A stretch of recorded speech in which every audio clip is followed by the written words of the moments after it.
വടക്കൻ ഗസയിലെ അവസാനത്തെ ആശുപത്രി ഇസ്രായേൽ കത്തിക്കുന്നു. ഇവിടെ ഉണ്ടായിരുന്ന രോഗികളടക്കം 350 പേരെ ഇസ്രായേൽ കസ്റ്റഡിയിലെടുത്തു. ഇവരെ എവിടേക്കാണ് കടത്തിയതെന്ന് അറിയില്ല. ആശുപത്രിയിൽ നിന്ന് വാർത്ത റിപ്പോർട്ട് ചെയ്യുകയായിരുന്ന അൽ ജസീറ ലേഖകനെയും ഇസ്രായേൽ കസ്റ്റഡിയിലെടുത്തു. ഇന്റർനാഷണൽ ഡെസ്കിൽ നിന്ന് BK സുഹൈൽ വിവരങ്ങൾ പങ്കുവയ്ക്കാൻ ചേരുന്നുണ്ട്. സുഹൈൽ, 350-ലധികം ഗുരുതരമായ രോഗികളടക്കമുള്ള ആളുകളെ ഇസ്രായേൽ എങ്ങോട്ടാണ് കൊണ്ടുപോയത് എന്ന യാതൊരു അറിവുമില്ല. എന്താണ് അവിടെ സംഭവിക്കുന്നത് എന്ന കൂടുതൽ വിവരങ്ങൾ ഒന്നും തന്നെ ഒരുപക്ഷെ ഇനി പുറത്തേക്ക് വരാൻ സാധ്യതയില്ല. എന്തിനാണ് ഇസ്രായേലിന്റെ ഈ പുറപ്പാട്?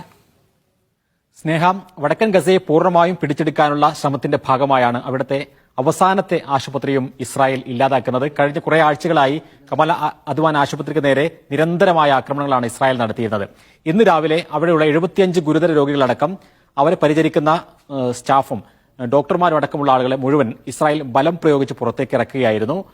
ഡോക്ടർമാർ അതേപോലെ തന്നെ ആരോഗ്യ പ്രവർത്തകർ രോഗികളെ വിട്ട് എവിടേക്കും പോകില്ല എന്ന നിലപാടെടുത്തു. അപ്പോൾ മുഴുവൻ ആളുകളെയും ഇപ്പോൾ ഇസ്രായേൽ കസ്റ്റഡിയിൽ എടുത്തിരിക്കുകയാണ്. ഇസ്രായേലിന്റെ കസ്റ്റഡി എന്ന് പറയുന്നത് നമുക്കറിയാം, നേരത്തെ അഷിഫ ആശുപത്രിയിൽ നടക്കം അവരെ കൊണ്ടുപോയ ആളുകളെ, ഡോക്ടർമാരെയും അതേപോലെ തന്നെ നഴ്സുമാരെയും നിരന്തരമായ ക്രൂരമായ പീഡനങ്ങൾക്ക് വിധേയമാക്കിയ കഥകൾ പിന്നീട് പുറത്തു വന്നിരുന്നു. ആ രൂപത്തിൽ എവിടേക്കാണ് ഇവിടെ കൊണ്ടുപോകുന്നത് എന്ന നിശ്ചയം പോലും ഇല്ലാതെ അവരെ ഇപ്പോൾ കസ്റ്റഡിയിലെടുത്ത് കൊണ്ടുപോയിരിക്കുകയാണ്.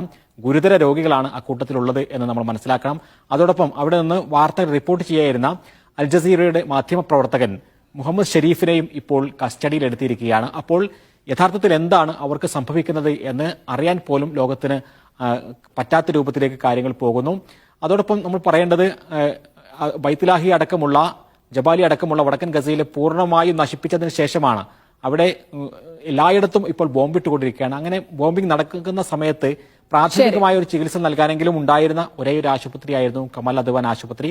ആ ആശുപത്രിയെയും ഇവരെ എല്ലാവരെയും മാറ്റിയതിനു ശേഷം പൂർണ്ണമായും കത്തിക്കുന്നതിന്റെ ചിത്രങ്ങളാണ് ഇപ്പോൾ പുറത്തുവരുന്നത്.